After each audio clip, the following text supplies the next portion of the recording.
Hello everyone, you are on the Scary Story channel. Tonight's tale is one that's been passed down in whispers in my small town for generations. It's about the old Hemlock Estate, a sprawling, forgotten property on the edge of the woods. And more specifically, it's about its garden. Not the one you could see from the road, overgrown with weeds and thorns, but another one, a secret one. The story always starts the same way, with a curious child. In this version, her name was Lily. Lily was new to town, and like most kids her age, she was drawn to mysteries. The Hemlock Estate was the biggest mystery of all. The iron gates were rusted shut, a heavy chain and padlock securing them against the world. Locals would cross the street to avoid walking past its crumbling stone walls. They'd say the air grew colder there, that you could hear faint music on the wind, even on a still day. Of course, this only made the place more irresistible to Lily. One sweltering afternoon in late August, she decided she'd had enough of the stories. She wanted to see for herself. She didn't try the main gate. Instead, she followed the stone wall as it snaked its way into the woods. The trees grew thick and ancient, their branches blocking out the sun, creating a perpetual twilight. After about 20 minutes of scrambling over roots and pushing through thorny bushes, she found it. A small, unassuming wooden door set right into the stone wall, almost completely hidden by a curtain of ivy. There was no lock, just a tarnished brass handle shaped like a coiled serpent. Her heart hammered against her ribs, a drumbeat of fear and excitement. With a deep breath, she turned the handle. The door creaked open with a groan that sounded like a sigh of relief, as if it had been waiting for someone to open it for a very, very long time. The air that wafted out was cool and sweet, smelling of damp earth and 1,000 different flowers. It was intoxicating. Lily stepped through the doorway, and the door swung shut behind her with a soft click, plunging her into a different world. This was no ordinary garden. The stories, she realized, hadn't done it justice. It was a labyrinth of perfectly manicured hedges, forming winding paths that seemed to shift and rearrange themselves when she wasn't looking. The flowers were unlike any she had ever seen.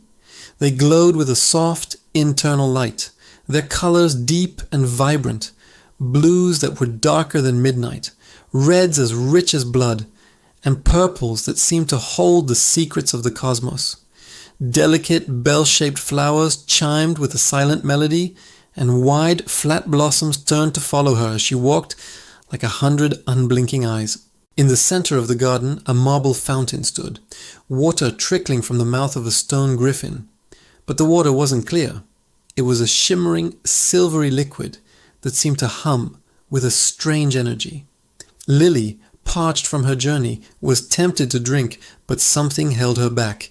An instinct, a primal fear that whispered in the back of her mind. She wandered for what felt like hours, losing all track of time. The sun never seemed to set in this garden. The light remained a constant, ethereal twilight. She wasn't scared anymore. A strange sense of peace had settled over her, a blissful calm that made her forget about the outside world, about her family, about everything. She felt at home. As she rounded a corner, she saw she wasn't alone. A woman was tending to a bed of pale, moon-white roses. She was dressed in a long, flowing gown the color of moss, and her hair was a cascade of silver that fell to her waist. When she turned, Lily saw that her face was timeless, beautiful, but with an ancient sadness in her eyes. "Hello, child," the woman said, her voice like the rustling of leaves. "You found my garden. It's been so long since we've had a visitor."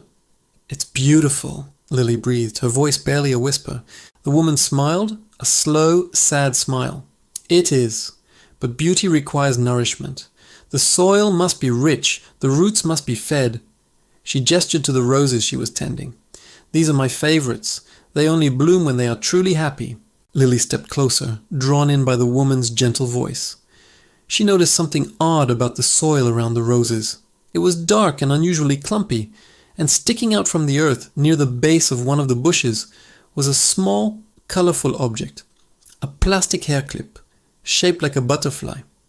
It was identical to one her friend Sarah had worn just last week, before she'd vanished without a trace. A cold dread washed over Lily, shattering the peaceful bliss. Suddenly, the garden didn't feel like a paradise. It felt like a trap. The glowing flowers seemed menacing, their light cold and hungry. The chiming of the bells sounded like a funeral dirge. The hedges felt like the walls of a cage closing in on her. What is this place?" Lily stammered, taking a step back. The woman's smile didn't waver, but her eyes grew hard, like chips of ice. "It is a place of rest, little one. A place where things grow, where lost things are found, and put to good use." Sarah loved the garden too. She wanted to stay forever. Lily turned and ran. She didn't know which way she was going. She just ran. The winding paths seemed to twist and change, leading her in circles. The hedges rustled as if something was moving within them, keeping pace with her. The sweet floral scent was now cloying, suffocating. She could hear the woman's voice echoing all around her, no longer gentle, but sharp and commanding. "The garden is hungry, little one. The roots are thirsty." Panic seized her. She could feel the ground beneath her feet growing soft like mud, trying to pull her down. Vines snaked out from the hedges, grabbing at her ankles, her clothes. She ripped them away, tears of terror streaming down her face.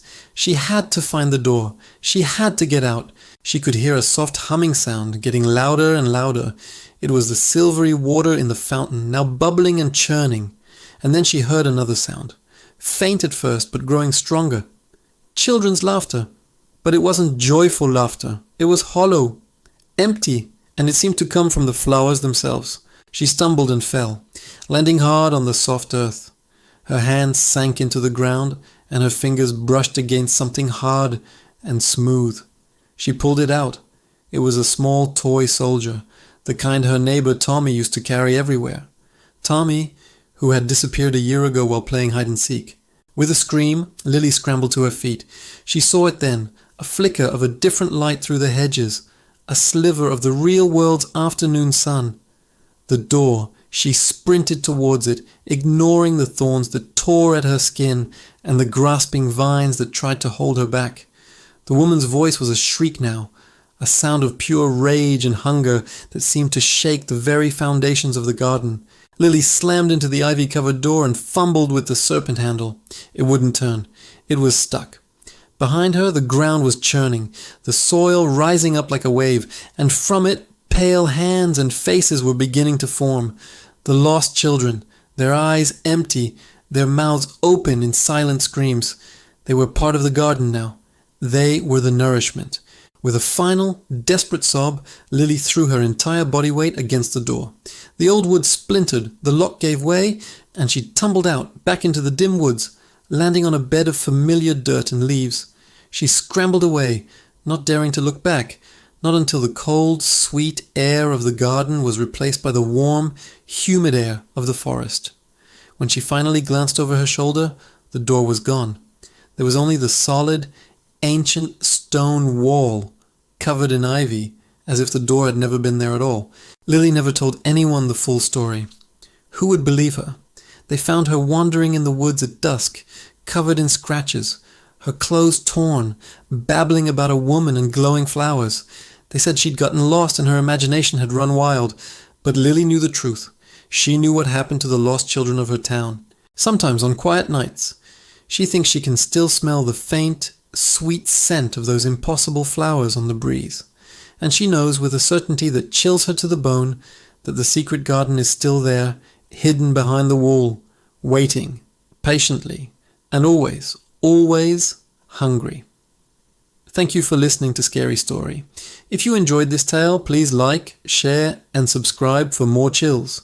Stay safe, and always be wary of doors where they shouldn't be.